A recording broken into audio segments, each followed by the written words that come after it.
Welcome back to the Uncuffed playlist on KALW 91.7 FM with DJ Jay-Tyrant.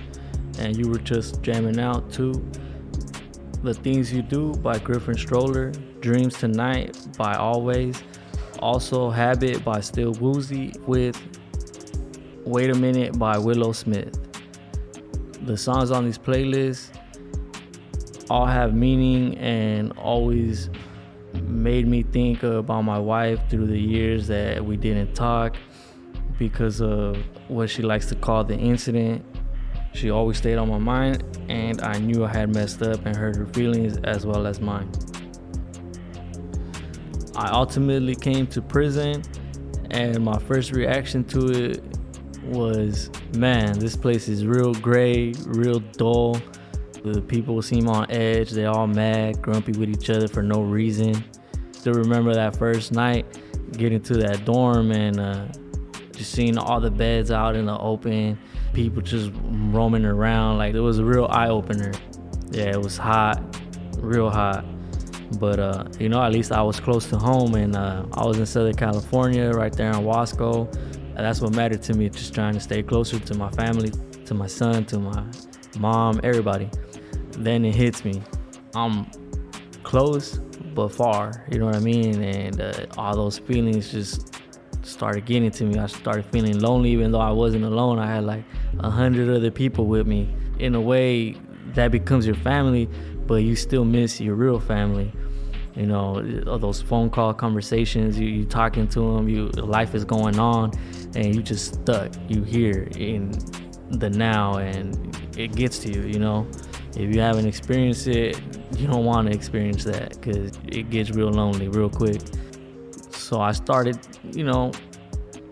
letting those feelings eat away at me. But I started to thinking about other people that I did wrong and who I hurt. Mars pops into my head.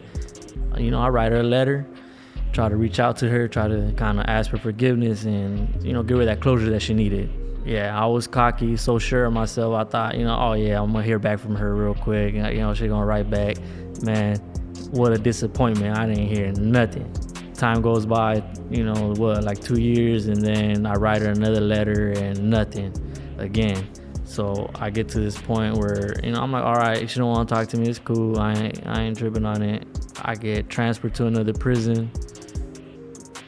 Now I'm up here in Solano, and big difference from where I was at. I'm farther from home. I'm like 8 hours away from Los Angeles. It gets more lonely. So one day I just decided to call my cousin. I'm headed over to the payphones. Well, you know how it is if you've been to prison. You just got a bunch of phones lined up on the wall with little stools and stuff, and it literally is a payphone. So I just hop on it, actually you gotta get in line, wait a little bit, there's a bunch of people trying to get in, get out, make their phone calls. So this is around November, it starts cooling down, people getting their little jackets out, their sweatpants on, get to telling stories about what we gonna be doing for Thanksgiving, what they would be doing if they were on the streets, what their families up to and things like that, just reminiscing on the life out there.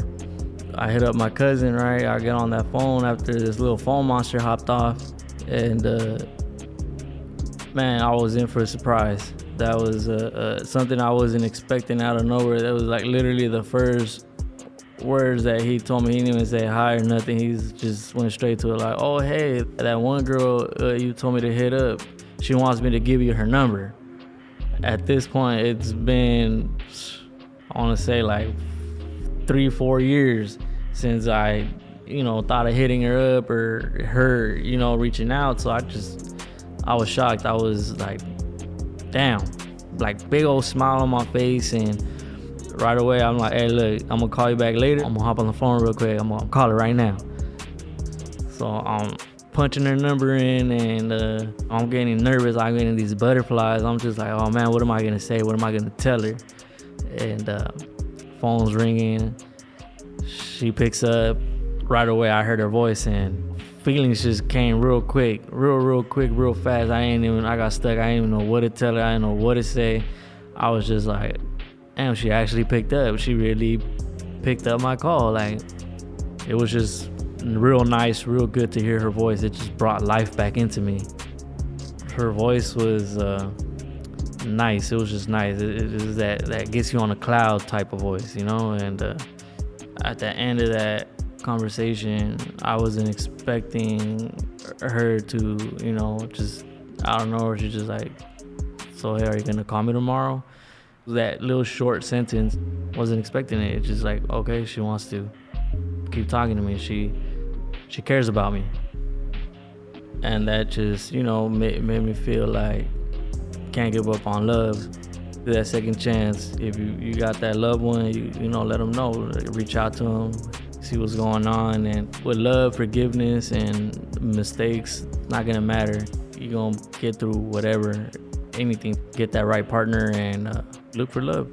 It ain't nothing wrong with that. But, you know, let's get back to this music real quick. This next song is by Fuerza Regia and Day Trip. And remember, you're on the Uncuffed playlist.